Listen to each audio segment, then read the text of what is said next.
Welcome back. ఈసారి వర్షాభావ పరిస్థితులు తీవ్రంగా ఉండేటువంటి అవకాశం ఉంది. ఎల్నినో ప్రభావం అనేది తీవ్రంగా ఉంటుంది. ఇప్పటికే 33% లోటు వర్షపాతం నమోదైంది, 40% లోటు వర్షపాతం నమోదయ్యేటువంటి అవకాశం ఉంది. సో దీంతో పంటలు వేసేటువంటి విషయంలో ముందు నుంచి అలర్ట్స్ ఇస్తున్నటువంటి పరిస్థితి మనం చూస్తూ ఉన్నాము. సో పంటలు వేసేటప్పుడు జాగ్రత్త, ఏదో ఒకటి పడ్డాయని చెప్పేసి వర్షం వస్తుంది కదా అన్నటువంటి ఆశతో పంటలు వెయ్యకండి అని చెప్పేసి కూడా చెబుతున్నారు. ఈవెన్ బావుల కింద చేసేటువంటి పంటలకు కూడా, సాగు చేసేటువంటి పంటలకు కూడా నష్టమే ఉండేటువంటి అవకాశాలు ఉన్నాయన్నటువంటి సర్వేలు కనిపిస్తున్నాయి, హెచ్చరికలు వినిపిస్తున్నాయి.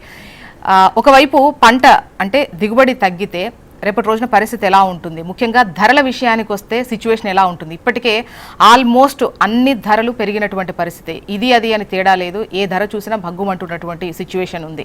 అంటే సంపాదనకు తగ్గ ధరలు, అంటే ఖర్చులు ఉండట్లేదు, ఖర్చులు తల్లకిందులు చేస్తున్నటువంటి పరిస్థితి. ముఖ్యంగా పేద మధ్యతరగతి ప్రజలైతే ఖర్చుల విషయంలో కాస్త ఆందోళనగానే ఉన్నటువంటి పరిస్థితి కనిపిస్తోంది. మరి దీనిపై డిస్కస్ చేద్దాం. పార్టీలకు సంబంధించినటువంటి ప్రతినిధులు, గెస్టులు సిద్ధంగా ఉన్నారు. అదేవిధంగా మీరు కూడా ఈ ప్రోగ్రాంలో మాట్లాడొచ్చు. ముందుగా మనం గెస్ట్లతో మాట్లాడదాం. కాసేపు తర్వాత మీకు ఫోన్ నెంబర్ స్క్రీన్ పైన స్క్రోల్ అవుతుంది. సో ఆ నెంబర్కి కాల్ చేసి మీ యొక్క అభిప్రాయాన్ని, లేదంటే మీ సూచనలు కూడా మీరు చెప్పేటువంటి అవకాశం ఉంటుంది. అండ్ ఇక్కడ ఒక డిస్క్లైమర్ వేయదలుచుకున్నాను, పార్టీలకు సంబంధించో ఒక పార్టీని అనడానికో లేదంటే దీస్ కైండ్ ఆఫ్ ఫోన్స్ అయితే వద్దు. ఇది మన అలాంటి కార్యక్రమే కాదు, సరేనా? ప్రస్తుతం స్టూడియోలో ఉన్నారు డాక్టర్ దిలీప్ రెడ్డి గారు, వీరు బీఆర్ఎస్ సీనియర్ నాయకులు. నమస్తే అండి. నమస్తే అండి. వెల్కమ్ టు ప్రేక్షకులకు మీకు అందరికీ శుభోదయం. జితేందర్ గారు, వీరు కాంగ్రెస్ సీనియర్ నాయకులు. నమస్తే అండి జితేందర్ గారు, welcome to the debate. BJP senior నాయకులు అమర్నాథ్ గారు నమస్తే అండి, వెల్కమ్ టు ద డిబేట్. ముందుగా అమర్నాథ్ గారు, మీ దగ్గర నుంచే మొదలు పెడతాను. ముఖ్యంగా పరిస్థితులు చూస్తున్నాం, ధరల గురించే ముందుగా మాట్లాడుకుందాం. ఎల్నినో గురించి ఈ మధ్యకాలంలో మాట్లాడుకున్నాం కూడా, బట్ ధరలు అనేవి తీవ్ర స్థాయిలో కనిపిస్తున్నాయి. సంపాదనకు తగ్గ ఖర్చులు అయితే కావేవి, మించిన ఖర్చులు. మీ ఒపీనియన్ ఏంటి? చెప్పండి. జ్యోత్స్న గారు, మొదట మీకు, ప్యానెల్లో మిత్రులకు, అట్లాగే మన ప్రేక్షకులకు, హెచ్ఎంటీవీ ప్రేక్షకులందరికీ నమస్కారం. భారతదేశంలోనే ఎల్నినో గత 20 సంవత్సరాలుగా, కొన్ని సంవత్సరాలలో 2009 కావచ్చు, 2011 అట్లా వచ్చింది. అయితే ఈసారి ప్రత్యేకంగా మన తెలంగాణకు సంబంధించి మనం డిస్కషన్ చేస్తున్నాం కాబట్టి, తెలంగాణలో ఎల్నినో ఎఫెక్ట్ ఎంతున్నది వర్షపాతం మీద అనేది పక్కన పెడితే, ఈ ప్రభుత్వం యొక్క చేతగానితనం వల్ల, మిస్మేనేజ్మెంట్ వల్ల విపరీతమైన కష్టాలు పడుతున్నారు రైతులు. నేను మీకు 2-3 పాయింట్లు చెప్తాను, ఎక్కువద్దు. ఫిబ్రవరిలో మనకు ఏ పంటలు ఏ జిల్లాలలో వేస్తున్నారు, ఏ మండలాల్లో వేస్తున్నారు అని క్లియర్ గా వ్యవసాయ శాఖ రచించిన అనేక రిపోర్ట్లలో, వెబ్సైట్ లో కూడా ఉంది. అయినా కానీ వ్యవసాయ శాఖ మంత్రి కావచ్చు, ముఖ్యమంత్రి గారు కావచ్చు, ఏప్రిల్ 4వ తారీఖు పంట వస్తుంది అని తెలిస్తే మే 10వ తారీఖు వరకు ప్రొక్యూర్మెంట్ సెంటర్లు ఓపెన్ చేయకుండా రైతులను 30 రోజులు అంటే మార్కెట్ యార్డులలో విసిగించి కొంతమంది రైతులు పాపం చనిపోయి అట్లనే విసిగెత్తి, అలాంటి పరిస్థితుల్లో రైతులను కష్టాలు పెట్టేసరికి ఎర్లియర్ ఎప్పుడైతే జూన్ 9, 10వ తారీఖు వర్షపాతం స్టార్ట్ అయిందో అప్పుడు పంటలు వేసే పరిస్థితి రైతుల దగ్గర దొరకలేదు. రెండో తప్పు ఏం జరిగింది, ఎల్నినో వస్తుంది అని అనేక మంది పర్యావరణవేత్తలు, తర్వాత ఈ ఐఎండి వాళ్ళు చెప్పి, ఇండియన్ మెట్రాలజికల్ డిపార్ట్మెంట్ వాళ్ళు చెప్తున్నారు. సరే, పంట మార్పిడి గురించి మీరు పదే చెప్పాల్సింది పోయి, ఆల్రెడీ వర్షపాతం తగ్గింది అని రిపోర్ట్స్ వచ్చిన తర్వాత, అంటే ఇప్పుడు మన జూన్ మొత్తం అంతా అయిపోయిన తర్వాత జూలైలో 50% జూలై అయిన తర్వాత నిన్న ఈవినింగ్ వ్యవసాయ శాఖ ఏదో కంటింజెంట్ క్రాప్ మేనేజ్మెంట్ అని ఒకటి రిలీజ్ చేసి ఇప్పుడు కలెక్టర్లకు ఆదేశాలు ఇచ్చింది. అంటే అమర్నాథ్ గారు, ఇది మనం ఎప్పటి నుండి లేదు అంటే ఎల్నినో గురించి చెప్తున్నాం.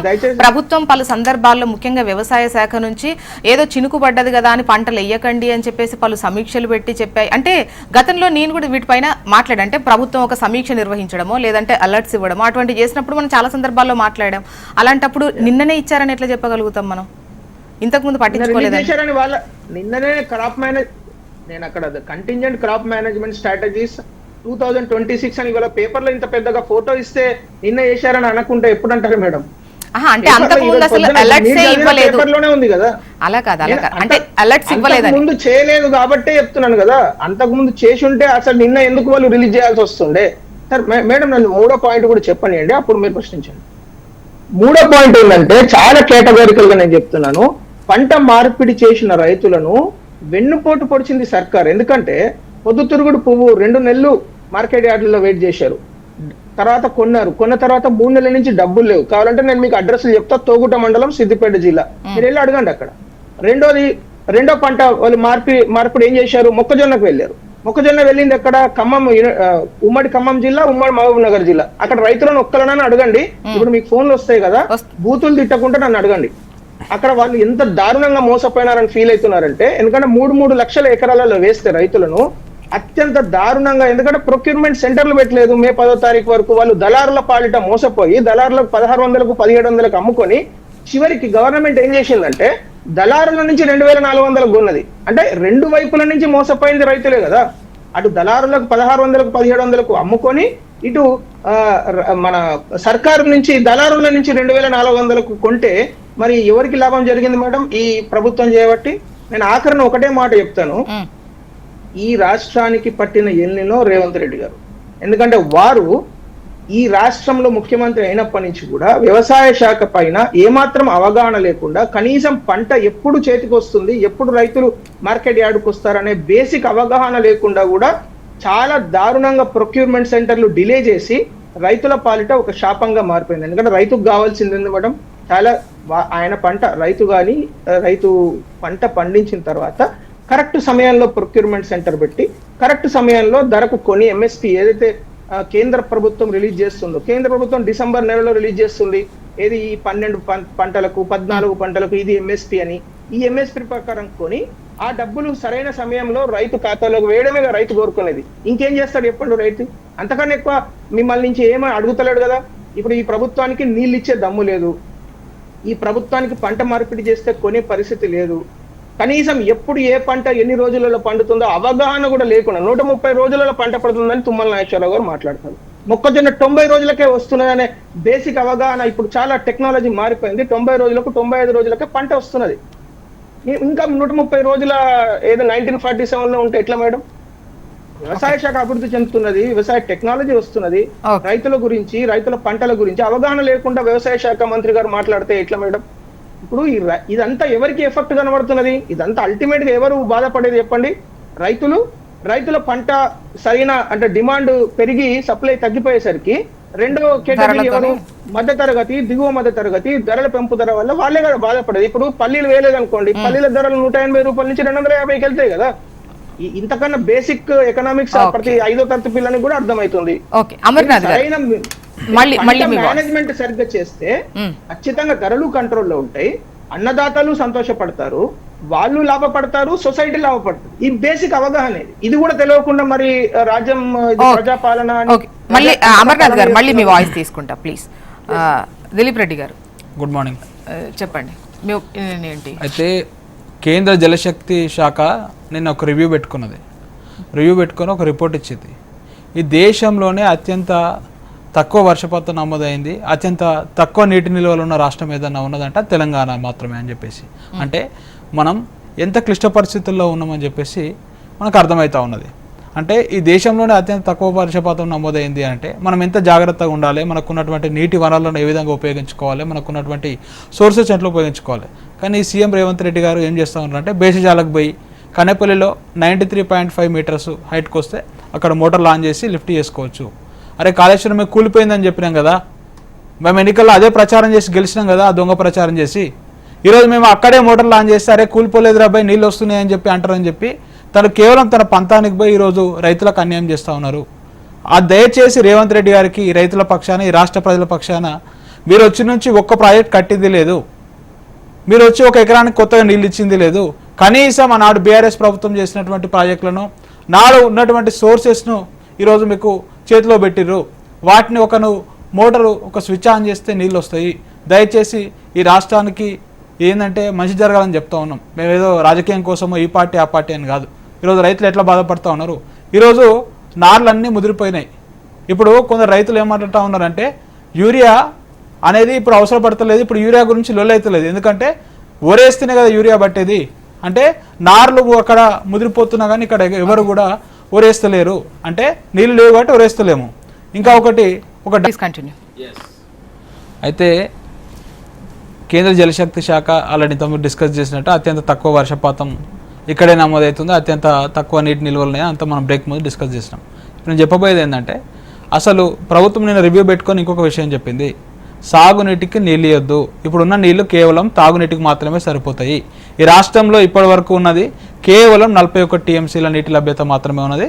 అది 14 టీఎంసీలు వచ్చేసి కృష్ణా నదికి సంబంధించిన ప్రాజెక్టులలో ఉన్నది. మిగతా 27 టీఎంసీలు ఏవైతే ఉన్నాయో ఈ గోదావరి నదికి సంబంధించిన ప్రాజెక్టుల పైన ఉన్నది. అంటే అత్యంత తక్కువగా ఉన్నదని చెప్పి మనకే అర్థమవుతా ఉన్నది. ఈ అత్యంత తక్కువ ఉన్నప్పుడు ఏం చేస్తాం, ఎవరైనా సరే అరే మనకు నీళ్ళు ఎక్కడి నుంచి వస్తాయో అక్కడ నుంచి తోడుకుంటాము, నింపుకుంటాము, రైతులకు నీళ్ళు ఇస్తాము. ఇప్పటికీ ఆ కనెపల్లిలో మోటార్ లాంచ్ చేస్తే ఇప్పటికి నాకు తెలిసి ఈ రోజు వరకు ఒక 20-25 టీఎంసీల నీటి లభ్యమయ్యేది. ఈ కరువులో మనం నివారించుకునే పరిస్థితి ఉండేది. మరి కాళేశ్వరంలో 3 టైప్స్ డిజైన్ చేశారండి. ఫుల్ వాటర్ వచ్చినాయి అనుకోండి, బాగా సమృద్ధిగా వర్షాలు ఉంటే మనం మిడ్మాన్ నుంచి లిఫ్ట్ చేసుకోవచ్చు, మధ్యస్థ వర్షపాతం ఉంటే మనం వెల్లపల్లి నుంచి తీసుకోవచ్చు, ఇంకా అసలే మొత్తానికి ఏం వర్షపాతం లేకపోతే మనం మేడిగడ్డ నుంచి నీటిని ఎత్తిపోసుకునే ప్రక్రియ చాలా అద్భుతంగా అక్కడ కాళేశ్వరం ఉంది. ఇక్కడ తీసుకుంటా ఉంటే మనకు పాలమూరు రంగారెడ్డి కూడా చాలా అద్భుతంగా 90% పనులు కంప్లీట్ అయి ఉన్నాయి. అంటే ఈరోజు వీళ్ళు వచ్చి కొత్తగా కట్టింది ఏం లేదు, వాళ్ళు కట్టింది కేసీఆర్ గారు కట్టిందని కనీసం ఒక స్విచ్ నొక్కితే వస్తూ ఉంది కదా, ఎందుకు నొక్కుతలేరు, ఎందుకు భేషజాలకు పోతా ఉన్నారు అని మేము అడుగుతా ఉన్నాము. భేషజాలకు అవసరం లేదు. ఈరోజు రైతు బాగుపడాలి, రైతు బాగుంటేనే ఎకనామీ కూడా బాగుంటుంది. ఈరోజు రైతే లేకపోతే గ్రామ స్థాయి నుంచే కొనుగోలు శక్తి పడిపోతూ ఉంటుంది. ఇంకొకటి ఈ కరువు, మీరు ధరల పెరుగుదల అన్నారు. ఈరోజు ధరల పెరుగుదలకు అనుగుణంగా వీళ్ళు ఏమైనా పిఆర్సీలు పెంచుతున్నారా లేకపోతే జీతాలు పెరుగుతున్నాయా అండి? ఈరోజు ధరలు పెరుగుతూ ఉన్నాయి. ఇప్పటికీ పిఆర్సీ నాటి ప్రభుత్వం నుంచి తీసుకుంటా ఉన్నాం. మీరు ఉద్యోగులందరూ కూడా భవిష్యత్తు చూస్తూ ఉన్నారు. అప్పుడు ఏమంటా ఉన్నారు, మేము రాగానే కమిటీ చేస్తామని చెప్పేసి 6 నెలలు రిజాల్వ్ చేస్తామని చెప్పిండు. కమిటీ మీద కమిటీకి ఎక్స్టెన్షన్ ఇస్తా ఉన్నాడు. ఈరోజు నువ్వు ఇస్తేనే కదా ఈరోజు ప్రభుత్వ ఉద్యోగులు కూడా కొనుగోలు శక్తి పెరుగుతూ ఉంటుంది. ఈరోజు ప్రపంచవ్యాప్తంగా ధరలు పెరుగుతూ ఉన్నాయి, ఇక్కడ కూడా పెరుగుతూ ఉంది, మీకే అర్థమవుతా ఉన్నది కదా. ఇప్పుడు లేటెస్ట్ కమిటీ రిపోర్ట్ తీసుకొని వాళ్ళకు కూడా జీతాలు పెంచితే వాళ్ళు కూడా లాభపడతారు కదా అని మేము అభిప్రాయపడతా ఉన్నాం. ఓకే, జితేందర్ గారు మీరే సమాధానం చెప్పాలి. నమస్కారం అండి అందరికీ. నమస్తే. మరి ఈరోజు వ్యవసాయం అనేది రాష్ట్రంలో పండుగ రకంగా జరుగుతూ ఉంది.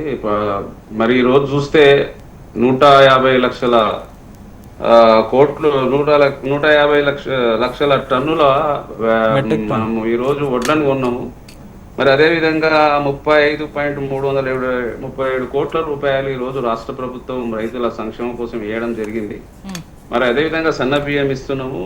మరి ఇట్లా చేసుకుంటూ పోతే రాష్ట్రంలో ఉన్నటువంటి గడిచినటువంటి 2 సంవత్సరాలలో ప్రజలకు అనేక సంక్షేమ ఫలాలు అందుతున్నాయి. మొన్ననే చూసిరు మీరు, 9 రోజులలో 9,000 కోట్ల రూపాయలు రైతుల ఖాతాలలో వేసినాము. అన్ని రకాలుగా ఆలోచన చేస్తున్నాము. సోదరులు చెప్తూ ఇప్పుడు కేంద్రంపై కూడా అనేక పంటలు కొనే అవకాశాలు ఉన్నాయి. కేంద్రం కూడా బాధ్యతంగా మరి వరి కానీ, గోధుమ కానీ, శనగ కానీ, కంది కానీ ఇవన్నీ కొనాల్సిన అవసరం ఉంది. మరి రాష్ట్ర ప్రభుత్వం పత్తి, మిర్చి, వేరుశెనగ, పసుపు, మరి పొద్దుతిరుగుడు, జోటు, చెరుకు ఇవన్నీ రాష్ట్ర ప్రభుత్వం మీద కొనే అవకాశాలు ఉన్నాయి. ఈరోజు రైతు సంక్షేమం అనేటువంటి రైతు సంక్షేమ ప్రభుత్వం ఏర్పడింది. మన రాష్ట్రము మరి ఇది రైతు ఆధారమైనటువంటి రాష్ట్రము. నీళ్లు మన అవసరాలు ఉన్నాయి, ఇక్కడ నీళ్లు, నిధులు, ఎల్నినో ఎఫెక్ట్ ఉండేటువంటి అవకాశం ఉంది. ఈవెన్ అంటే కేంద్రం నుంచి కూడా ఇప్పుడు వ్యవసాయ శాఖకు సంబంధించి సమీక్ష నిర్వహించారు. అన్ని రాష్ట్రాలకు, ముఖ్యంగా 10 రాష్ట్రాల్లో ఎల్నినో ఎఫెక్ట్ ఏ విధంగా ఉంటుంది, ఆయా రాష్ట్రాల్లో పంటలు వేసుకునే దానికి సంబంధించి రైతులను ఫీల్డ్ లెవెల్లో ఏ విధంగా అలర్ట్ చేయాలి ఏంటి అనేది ఒక సమీక్ష కూడా నిర్వహించి అన్ని రాష్ట్రాలకు, ముఖ్యంగా ఆ 10లో మన తెలంగాణ కూడా ఉంది, అటు ఆంధ్ర ఉంది. సో పర్టికులర్గా మన గురించి మాత్రమే మాట్లాడినట్టయితే కేంద్రం నుంచి ఆ అలర్ట్స్ వచ్చాయి, ఇవి చేయాల్సినటువంటి. అయితే ఫీల్డ్ లెవెల్లో ఎంతవరకు రైతులకు అవగాహన కల్పించారని, ఇప్పుడు సన్న బియ్యం ఇస్తున్నారు, లేదంటే రైతు భరోసా చేస్తున్నారు, వీటి గురించి కాదు, పంటకు సంబంధించి ఇప్పుడు పంటలు వేసే వాటికి సంబంధించి. ఎందుకంటే ఈవెన్ స్వల్పకాలిక పంటలు కూడా పండే సిచ్యువేషన్ లేదు, బోరు కింద పండే పంటలకు కూడా నష్టమే వచ్చే అవకాశం ఉంది. వెయ్యలేని సిచ్యువేషన్లో ఉన్నారు, వెయ్యాలన్న ఆలోచన ఉన్నా కూడా వెయ్యకూడదన్నటువంటి అలర్ట్సే కనిపిస్తున్నాయి. మరోవైపు ఇంతమంది బీఆర్ఎస్ నేత కూడా విమర్శించారు, కన్నెపల్లి దగ్గర పంపులు ఆన్ చేయడానికి మేము ఎప్పుడో చెప్పాము అని చెప్పేసి అంటున్నారు. అంటే నీటి నిల్వలను మనం వాడుకునేటువంటిది లేదు. అట్ ద సేమ్ టైం ప్రస్తుతానికి 40 టీఎంసీలో ఏమో ఉన్నట్టున్నాయి తెలంగాణలో, అందరికన్నా తక్కువ మన దగ్గరే ఉన్నాయి అంటున్నారు. వీటికి సమాధానం యాక్చువల్గా ఇప్పుడు సన్న బియ్యం గురించి ఇప్పుడు వాటి గురించి ప్రస్తావనించట్లేదు. సన్న బియ్యం మంచి బియ్యమే, ఓకే, వాటి గురించి మాట్లాడుకున్నప్పుడు డెఫినెట్గా వాటిని మనం ప్రశంసించుకుందాం. కానీ ఇప్పుడున్న పరిస్థితుల్లో రైతులకు అవేర్నెస్ కల్పించాల్సినటువంటి అవసరం ఉంది. ఎస్, ఇది ఒకటి అండి. 14,500 కిలోమీటర్లు సముద్రంలో ఎలినో ఏర్పడిందండి. ఇది ప్రపంచవ్యాప్తంగా ఏర్పడినటువంటి సమస్య. ఇది ఒక రాష్ట్రం తెలంగాణ కోసమే కాదు ఇది ఏర్పడింది. కాబట్టి అయినా కూడా మన ప్రపంచవ్యాప్తంగా ఏర్పడినటువంటి ఎలినోని మన భారతదేశం కూడా దాన్ని తీసుకోవాలి, ఛాలెంజ్గా తీసుకోవాలి. అదేవిధంగా మన భారతదేశం మనకు ఇప్పుడు అనేకమైనటువంటి నదులు అనుసంధానంతో చేసుకోవాల్సినటువంటి వాటర్ ఉన్నటువంటి దేశం అండి. ఇది వాటర్ లేని దేశం కాదు. ఇది ప్రపంచ దేశాలలో ఒక గొప్ప దేశము, వ్యవసాయ ఆధారిత దేశము, నదులున్న దేశము. నదులు అనుసంధానం చేయాల్సినటువంటి అవసరాలు ఉండే కొన్ని చేయలేకపోయిండు. రాష్ట్రంలో మరి చూడాల్సినటువంటి పరిస్థితులు ఏంటంటే మనకు 29 లక్షల బోర్లు ఉన్నాయి, 2 జీవనదులు ఉన్నాయి. మనకు తెలంగాణ అంతా భయపడాల్సిన అవసరం లేదండి. మరి వేరే దేశాలు వేరే రాష్ట్రాలు భయపడాల్సినంత మనం భయపడాల్సిన అవసరం లేదు. కానీ ఈ రోజు చేయాల్సినటువంటిది ఏంటంటే ఇప్పుడు ఇంతకుముందు చేసినటువంటి 10 సంవత్సరాల పరిపాలనలో ఇంకా కొద్దిగా కృష్ణానైతే పూర్తిగా వదిలేసిండ్రు వాళ్ళు. తర్వాత ఇప్పుడు గోదావరి ఉంది. గోదావరిలో ఒక కాళేశ్వరం కట్టి అనేక రకాలుగా ఇబ్బందులు పాలు చేసిండ్రు. అక్కడ ఉన్నటువంటి సుందిల్ల, అన్నారము, మేడిగడ్డ దాంట్లో నింపడము, వదిలేయడము. 150 దాదాపుగా పూర్తయిన తర్వాత 4 సంవత్సరాలలో 150 టీఎంసీలు అండి తీసుకున్నది. అందులో నుంచి ఎంత తీసుకున్నారంటే 150 టీఎంసీలు. అందులో దాదాపుగా 60 టీఎంసీలు మళ్ళీ ఉన్నటువంటి శ్రీరామ్ సాగర్ ప్రాజెక్ట్ నుంచి వచ్చినప్పుడు వదిలేసిండ్రు. తుమ్మిడిహట్టి దగ్గర కట్టుకుని ఉంటే స్టేట్ అవే వస్తుండే 38,500 కోట్లతోనే అయిపోతుండే. ఈ రోజు దాన్ని తీసుకొచ్చి ఇవన్నీ వ్యవస్థలో 1,20,000 కోట్ల రూపాయల డబ్బులు వృధా చేసేసి ఉన్నటువంటి వాటర్ని ఎత్తడం వదలడం. ఈ రోజు ప్రాజెక్టు పరిస్థితి చూస్తే ఏమైపోయింది? అన్ని బుంగలు ఏర్పడ్డాయి, దాంట్లో పైప్ లైన్లు ఏర్పడ్డాయి, కూలిపోయే పరిస్థితి వచ్చింది, కూలింది, కుంగింది. ఇప్పుడు ఇంకా రాబోయే కాలంలో సుందిల, అన్నారం కూడా కూలిపోయే పరిస్థితి తెచ్చిరు. దీన్ని అది నిలబడే పరిస్థితి లేదండి. ఇది చాలా దారుణంగా అది ఏటీఎం రూపకంగా, డబ్బుల రూపకంగా తుమ్మిడిహట్టి దగ్గర 30,000 కోట్ల రూపాయలు అయిపోవాల్సినటువంటిది. ప్రాణహిత దాని మీద కట్టుకోవాల్సింది, పైన కట్టుకోవాల్సింది తీసుకొచ్చి కింద కట్టుకోవడం ఏంటంటే అదే నది అక్కడికే వస్తుంది. అక్కడ గ్రావిటీ ద్వారా మామూలుగా సహజంగా వచ్చే వాటర్ని తీసుకురాకుండా ఎత్తిపోసుకోవడం ఏందో అర్థం కాలేదు. అక్కడ దేవాదుల ఆల్రెడీ ఉంది. ఇప్పుడు అక్కడ ఉన్నది ఇంద్రావతి, తర్వాత ఇది ప్రాణహిత 2 నదులు వచ్చే దగ్గర దేవాదుల ఉంది ఆల్రెడీ. అక్కడ నుంచి కొంత వాటర్ తీసుకోవచ్చు. తుమ్మిడిహట్టి దగ్గర కట్టుకోవాల్సిన ప్రాజెక్ట్ ని 30,000 కోట్లతో అయిపోయేదాన్ని 1,20,000 కోట్లు చేసేసి ఎత్తుకోవడం, మళ్ళీ శ్రీరామ్ సాగర్ నుంచి వాటర్ వస్తే వదిలేసుకోవడం. వాళ్ళు దాదాపుగా 60,000 టీఎంసీలు వదిలేసేసారు. దాంట్లో 150 టీఎంసీలు 4 సంవత్సరాల సంవత్సరానికి 200 టీఎంసీలు ఎత్తాల్సిన అవసరాలుండే. వాటర్ ని గత ప్రభుత్వం అవగాహన లేకుండా పిచ్చెత్తుగులకు లాగా కేసీఆర్ గారు, అంటే జితేందర్ గారు, గతంలో వర్షాలు చక్కగా పడ్డాయి, ఎత్తారా వదిలేరా అంత కాన్సన్ట్రేట్ చేయాల్సినటువంటి అవసరం లేకుండా పోయిందేమో. ఇప్పుడు లోటు వర్షపాతంలో సిచ్యువేషన్ ఉంది. ఇప్పుడు ఉన్న నీళ్లు కూడా మీరు ఎత్తట్లేదని కదా వాళ్ళు విమర్శిస్తోంది. అంటే పూర్తి స్థాయిలో కూలిపోయిందని చెప్పగలుగుతారా? ఇప్పుడు ఎల్లంపల్లి ఏదో స్విచ్ ఆన్ చేస్తాం అంటున్నారు. అంటే కొన్ని ఇప్పుడు ఉన్నాయి అన్నారం, సుందిల్లా, మేడిగడ్డ అండి. ఇప్పుడు ఉన్న వాటర్ అనేది అక్కడ నుంచి అన్నారు. అక్కడ అది కాదండి, కన్నెపల్లి నుంచి ఇప్పుడు దాని మీద అనేక బ్యారేజ్లు ఆ రోజు ఉన్నటువంటి మరి రాజశేఖర రెడ్డి గారు కానీ మిగతా వాళ్ళంతా అనేక ఎల్లంపల్లి కానీ వీళ్ళంతా మేము నిర్మించింది కాంగ్రెసే కదండి. 2 జీవనదుల మీద నిర్మించింది కాంగ్రెస్ ప్రభుత్వమే. అనేక బ్యారేజ్లు, డ్యామ్స్ నిర్మించింది కాంగ్రెస్ ప్రభుత్వమే కదండి. ఒక డ్యామ్ నుంచి కానీ బ్యారేజ్ నుంచి కానీ నీళ్లు ఎత్తాలంటే ఏం చేయాలండి? గేట్లు వేయాలి. ఆపుకుంటే కదా ఎత్తేది. నీళ్లు ఎత్తలేని పరిస్థితి ఈ రోజు ఉన్నది. అది గేట్లు పెడితే గేటు ఉన్నటువంటి డ్యామ్ ఉన్నటువంటి బ్యారేజ్ కొట్టుకపోతే నీళ్ళు వెళ్ళి ఇబ్బందులు పడితే ఎవరండి దానికి? ఆ డ్యామ్ ఇప్పుడు ఏమైతుంది? ఆ బ్యారేజ్ ఉన్నటువంటి మేడిగడ్డ బ్యారేజ్ కొట్టుకపోతుంది. కొట్టుకపోయినప్పుడు రేపు ఏమంటారు? ఇప్పుడు ఇదే ఉన్నది ఎన్డీఏ. ఇప్పుడు ఎన్డీఏసీ ఏమంటది? రేపు క్రిమినల్ కేసు పెడుతుందండి మా ప్రభుత్వం మీద, రేవంత్ రెడ్డి మీద. జైలు వేస్తారు తీసుకెళ్ళి, నువ్వు ఎట్లా చేసినావని. ఎన్డీఏసీ ఏమంటుంది? నువ్వు నీళ్లు తోడడానికి అవకాశం లేదు, నువ్వు తోడకూడదని క్లియర్ గా ఇచ్చింది కదండి. ఎట్లా తోడతాం అక్కడ నుంచి? పూర్తి స్థాయిలో నింపొద్దు అండ్ మరమ్మతులు చేయకుండా వాడొద్దు అన్నటువంటి మాత్రం ఉంది. కానీ మరమ్మతులు చెయ్యొద్దని కానీ లేదంటే ఇప్పుడు ఉన్న వాటిని వాడుకోవద్దని కానీ చెప్పినటువంటిది అంటే రిపోర్ట్లో కనిపించట్లేదు. మేబీ అంతర్లీనంగా ఏమైనా అందులో మళ్ళీ చదివితే అర్థమవుతుందేమో. మీ అమర్నాథ్ గారు వాయిస్ తీసుకు. అమర్నాథ్ గారు చెప్పండి. ఒక్క నిమిషం మేడం, నేను డిస్టర్బ్ చేస్తున్నా. ఒక్క నిమిషం. ఇక్కడ చూడండి ఎట్లా బుగ్గలు వస్తున్నాయో చూడండి, ఇందులో ఎట్లా రాళ్ళేస్తున్నారో చూడండి. ఎట్లా ఈ ప్రాజెక్టుల నుంచి ఆ హోల్స్ పడిపోయి నీళ్లు ఏ విధంగా బయటకు వస్తున్నాయో చూడండి. ఎక్కడండి ఏం చేసిండండి, నాశనం పట్టించేసి మొత్తం టోటల్ గా జోష్నా ATM గా మార్చి నాశనం జోష్నా గారు చేసిండు. సమాధానం చెప్తాం మేము కూడా. ఓకే అండి, తీసుకుంటాం మీ సమాధానం తీసుకుంటాం. చెప్పండి చెప్పండి అమర్నాథ్ గారు. ప్రధానంగా ఈ రాష్ట్రంలో రెండు పార్టీలు, ఇప్పుడు బీఆర్ఎస్ పార్టీ 9.5 సంవత్సరాలు రాష్ట్రాన్ని ఎన్ని దారుణాలు చేయాలనో వాళ్ళని చూసినాం మనం. అది చేసిరు కాబట్టి వాళ్ళని ఇంట్లో పడుకోబెట్టి మీకు అధికారం ఇచ్చారు. మీకు అధికారం ఇచ్చిన తర్వాత మీరు ఏం చేయాలి అనేది పక్కన పెట్టేసి మీరు కూడా సేమ్ నీవు నేర్పునే విద్యను నీరజాక్ష అని వాళ్ళు ఎటువంటి దారుణాలు చేశారు, నేను ఒక పాయింట్ ఎక్కువనే చేస్తా అని ఇంకా దారుణమైన పనులు చేస్తూ ఉంటే, సార్ మేడం నేను రాజకీయాలకు అతీతంగా మాట్లాడుతున్నా, రైతుల శ్రేయస్సు గురించి మాట్లాడుతున్నా. మీకు మార్చి మాసంలో తెలుసు పంటల మార్పిడి చేసుకోవాలని. ఇప్పటి వరకు సీడ్ డిస్ట్రిబ్యూషన్ అయిందా? నేను ఛాలెంజ్ చేసి చెప్తున్నా, ఏ జిల్లాలో ఏ సీడ్స్ వేయాలి పంట మార్పిడి చేసి అని డిస్ట్రిబ్యూట్ అయిందా? మీరు చెప్పమానండి, తుమ్మల నాగేశ్వరరావు గారినా లేకుంటే ముఖ్యమంత్రి గారు చెప్తారా? రెండోది, ఇప్పటి వరకు మీకు రిపోర్ట్స్ ముందే వస్తున్నాయి కదా. నేను ఇప్పుడు జూలై 15వ తారీఖు ఫ్రెష్ రిపోర్టు వాళ్ళ వెబ్సైట్ నుంచే నేను చదివి వినిపిస్తున్నా.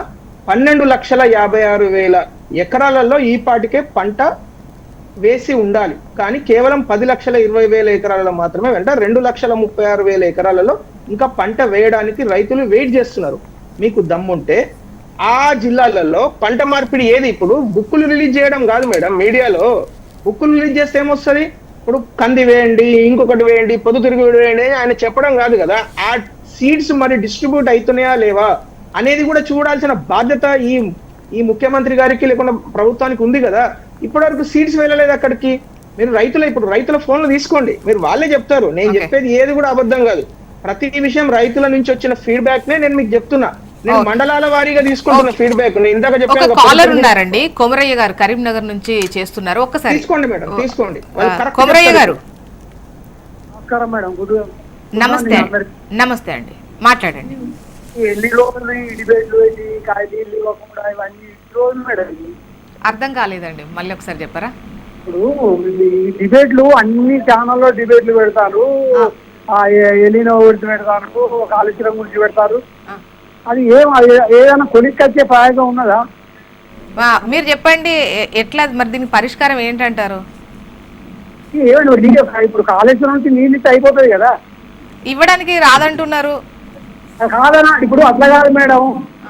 ఇప్పుడు భారతదేశంలో కాంగ్రెస్ పార్టీ బీజేపీ పార్టీ ఇద్దరు శత్రువులు, తెలంగాణలో మాత్రం ఇద్దరు ఒక్కటే వాళ్ళు. అదే మేడం, కాంగ్రెస్ బీజేపీ రెండు పార్టీలు తెలంగాణలో మిత్రులు, భారతదేశంలో శత్రువులు. వాళ్ళు గిదే కాలయాపన చేసుకుంటూ పోతారు. వాళ్ళు ఇది అంటారు, వీళ్ళు అది అంటారు, అదే చెప్పుకుంటూ పోతారు. వాళ్ళు ఏం చేయరు. బీజేపీ చేసింది ఏం లేదు, కాంగ్రెస్ చేసేది ఏం లేదు. సామాన్యుడు గొంతు ఎట్లుందో. ఇప్పుడు కొమరయ్య గారు మీరైతే ఏ కాదు కదా, ఏమంటారు? అంటే ఏమన్నా అంటే ఇప్పుడు బీఆర్ఎస్ ఇష్టము? నేను రైతులు మేడం, నేనే పార్టీ కాదు, నాకే పార్టీతో సంబంధం లేదు. Okay okay. వాళ్ళు భారతదేశంలో ఇద్దరు శత్రువులు, తెలంగాణ మాత్రం బీజేపీ కాంగ్రెస్ ఒకటే. మీరేమనుకోరు? ఇప్పుడు అమర్నాథ్ గారు కూడా మరి నీళ్ళు ఇవ్వాలి, ఉన్న దాన్ని అంటే ఏమంటారు రిపేర్ చేయించాల్సింది, లేదంటే ఉన్న కాడికి ఎత్తిపోయాల్సింది అన్నటువంటి వాళ్ళు కూడా సజెస్ట్ చేశారు కదా.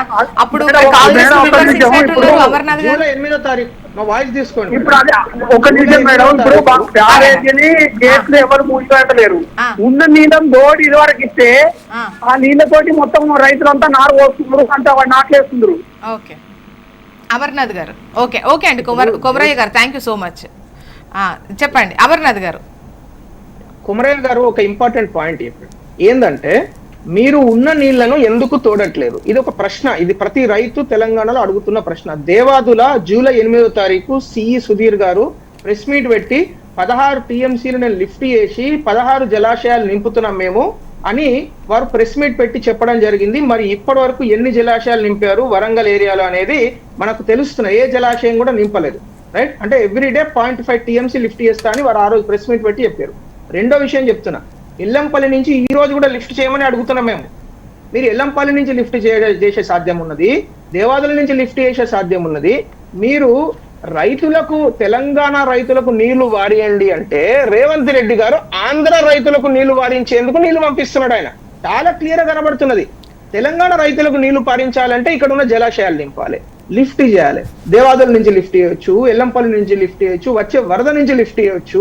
ఇవన్నీ వదిలిపెట్టేసి ఇప్పటి వరకు 2.5 సంవత్సరాలలో మేడం ఎంత దారుణమైన పరిస్థితి అంటే 2023 నవంబర్ లో జరిగింది ఈ మేడిగడ్డ కుంగడం అనేది. అంటే అప్పటికే ప్రతి ఇయర్ కుంగుతున్నది, కానీ ఆ రోజు మనకు అందరికి తెలిసింది. ఆ రోజు నుంచి ఇప్పటి వరకు కేవలం 4 నుంచి 5 నెలలు మాకు సమయం ఇస్తే మేము రిపేర్ చేస్తామని ఎల్ఎన్టీ ముందుకు వచ్చినప్పుడు వాళ్ళని తరిమేసారు. ఆ తర్వాత వచ్చిన అనేక సంస్థలను మీకు ఇది చేత కాదు అది చేత కాని పంపించేసి కనీసం వీళ్ళన్న చేసిర్రు అంటే ఇప్పుడు ఈ రోజు కూడా ఉత్తమ్ కుమార్ రెడ్డి ఇప్పటి వరకు 250 స్టేట్మెంట్లు ఇచ్చిండు ఉత్తమ్ కుమార్ రెడ్డి గారు.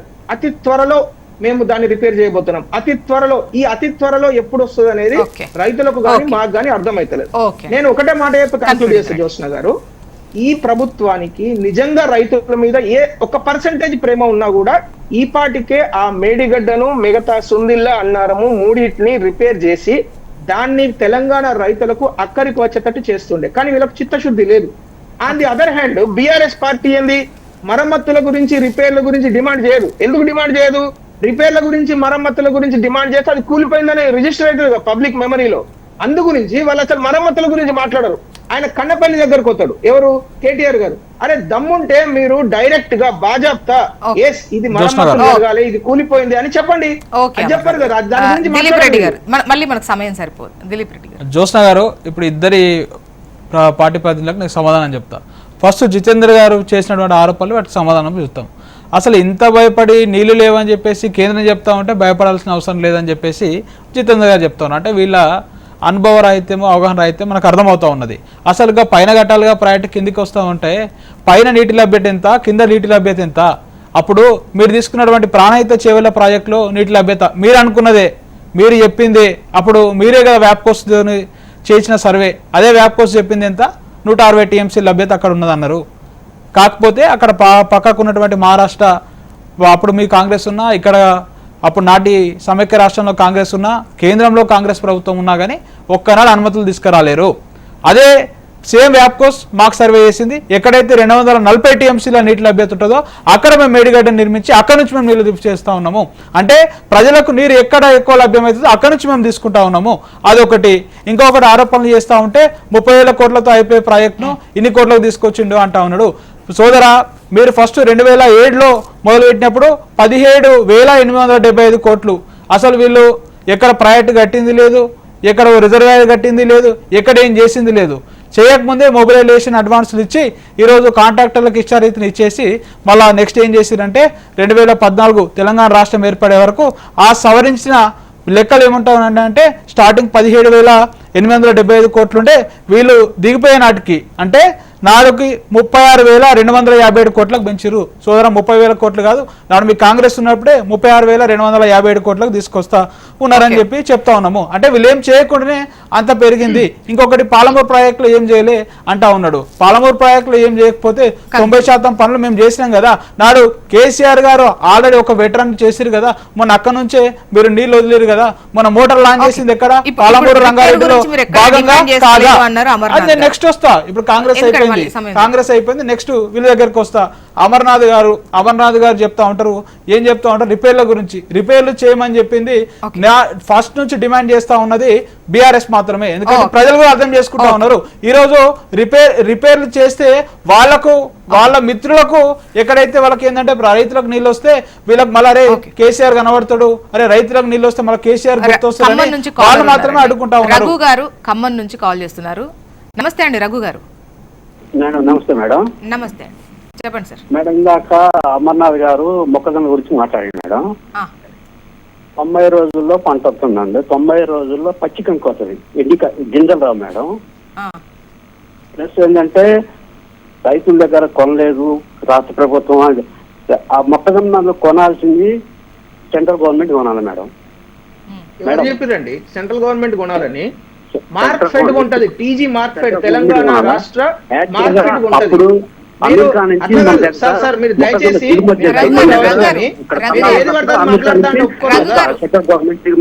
అసలు అది ఆపితే తెలంగాణ ప్రభుత్వానికి డబ్బులు ఇస్తుంది. ముందు దిగుమతిని ఆఫ్ చేసుకుని మన రైతు దగ్గర కొనాలి. ఏ పంట వచ్చినప్పుడు కూడా సెంట్రల్ గవర్నమెంట్ ఇక్కడ మన రైతులు సంబంధించి మన పైన ఇతర దేశాల్లో కూడా మనం ఒక్క గింజ కూడా బయట కొనము, ఈవెన్ అమెరికా దగ్గర నుంచి కూడా కొనరు అని చెప్పేసి వాళ్ళు మన పైన సుంకాలు వేయడం. మా దగ్గర మాత్రం ఒక్క గింజ కూడా కొనరు, కనీసం ఒక 20-25 కేజీల బస్తా కొనరు అని చెప్పేసి మన పైన ఆ మధ్యలో అంటే అమెరికాకు సంబంధించినటువంటి విదేశాంగ మంత్రి కూడా మాట్లాడారు. అంటే ఇంకా మేము కఠిన నిర్ణయాలు తీసుకుంటాం, మొక్కజొన్న కూడా కొనరు అన్నటువంటి వర్డ్ వాడారు. అంటే మనం దిగుమతి మొక్కజొన్నలో అంత పెద్దగా ఏం తీసుకోవట్లేదు, అమెరికా నుంచి కూడా తీసుకుంటలేదు.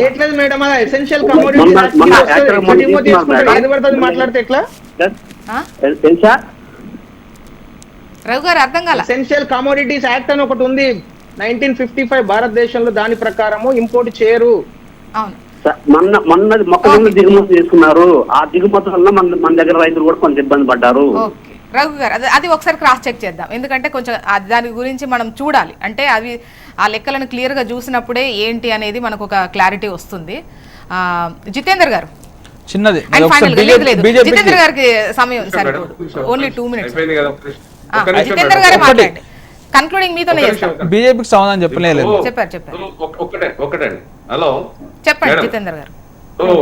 సోదరుడు ఇంతకుముందు మాట్లాడుతూ మన ప్రాణహిత సేవల దగ్గర రాజశేఖర రెడ్డి గారు దాన్ని ఫౌండేషన్ వేసి దాదాపుగా 6,000 కోట్ల రూపాయలు ఖర్చు పెట్టిండు. అక్కడ అనేక గ్రావిటీ ద్వారా ఇప్పుడు ఎత్తిపోసుకోవడం ఏంటండి, ఒక్క టీఎంసీ ఎత్తిపోవడానికి 5 కోట్ల రూపాయలు అవుతున్నాయి. ఏం మాట్లాడతారండి వీళ్ళు? అసలు తెలంగాణ ఉండేది ఎట్లుంటది, వీళ్ళు మీదికి ఎట్లా తీసుకొస్తారు? మీకేం తెలుసు? నీకేం తెలుసు అసలు నీకేం తెలుసు అంటున్నావు? ఎన్ని సంవత్సరాలు ప్రాజెక్టులు ఎందుకు స్టార్ట్ చేయలే? ఒక ఎకరానికి నీళ్ళు ఎందుకు చేయలే? ఆయన రెచ్చగొట్టే వ్యాఖ్యలు చేస్తా ఉన్నాడు. ఫస్ట్ నువ్వు నీకు దమ్ముంటే 151 మీటర్లకు తీసుకొస్తా అన్నాడు కదా, 151 మీటర్లకు ఎందుకు ఇప్పుడు ఒప్పిస్తలేవు? నాడు 3 చోట్ల మీ ప్రభుత్వం ఉన్నప్పుడు ఎందుకు మీరు ప్రాజెక్టు ఒక్క నిమిషం. ఇప్పుడు ప్రాణహిత సేవల దగ్గర దాదాపుగా కాంగ్రెస్ ప్రభుత్వం 6,000 కోట్ల రూపాయలు ఖర్చు పెట్టింది. వీళ్ళు వచ్చిన తర్వాత కూడా 5,000 కోట్ల రూపాయలు ఖర్చు పెట్టింది. టోటల్ గా 11,000 కోట్ల రూపాయలు ఖర్చు పెట్టినట్టు ప్రాజెక్టుని వదిలేసేసి నీకు మేడిగడ్డ దగ్గర పోవాల్సిన అవసరం ఏముంది? ఇక్కడ వచ్చే నీళ్ళని అక్కడ తీసుకొని కాళ్ళ దగ్గర తీసుకోవడం అర్థమే కాలేదు. అదే మనకు దేవాదుల దగ్గర 2 నదులు వస్తున్నాయి, అక్కడ తీసుకున్నా అది వేరే విధంగా ఉంటుండే, దేవాదులను డెవలప్ చేసుకునే విధంగా ఉంటుండే. ఈ సున్నీల ఈ 2 ప్రాజెక్టుల కిందకి నీళ్ళు ఎత్తిపోసుకోవడం వదిలేయడం. అదే విధంగా బీజేపీ సోదరులు మాట్లాడతారు విభజన హామీలలో ఒక్కటన్నా జాతీయ ప్రాజెక్ట్ ఇచ్చిరని, ₹1 ఇచ్చిన ప్రాజెక్టుల కోసం ఎట్లా మాట్లాడతారండి వీళ్ళు బీజేపీ వాళ్ళు?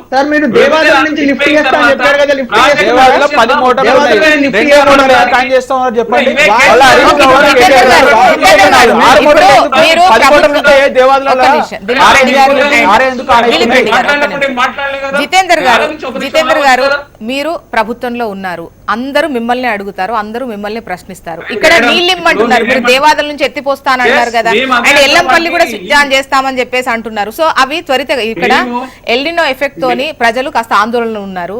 ఆ అవేర్నెస్ కల్పించాల్సినటువంటి అవసరం ఉంది. వాళ్ళ పంట మార్పిడికి సంబంధించి అది ఇంకా క్లియర్ డేటా అనేది ఫీల్డ్ లెవెల్లో వెళ్లాల్సినటువంటి అవసరం ఉంది, విత్తనాల పంపిణీ అవసరం ఉంది. సో రాష్ట్రాన్ని సస్యశ్యామలం చేసిందే కాంగ్రెస్ పార్టీ అండి. సో అది ఇంకాస్త వేగం పెంచుతారని ఆకాంక్షిస్తున్నాం. థ్యాంక్ యూ సో మచ్ అండి డిస్కషన్ లో పాల్గొన్నందుకు. జితేందర్ గారు, అమర్నాథ్ గారు, దిలీప్ రెడ్డి గారు, టైం అయిపోయింది. జితేందర్ గారు థ్యాంక్ యూ అండి. ఇది వాళ్ళ న్యూస్ అనాలిసిస్. చూస్తూనే ఉండండి హెచ్ఎం టీవీ. వార్త ఆగదు, నిజం దాగదు.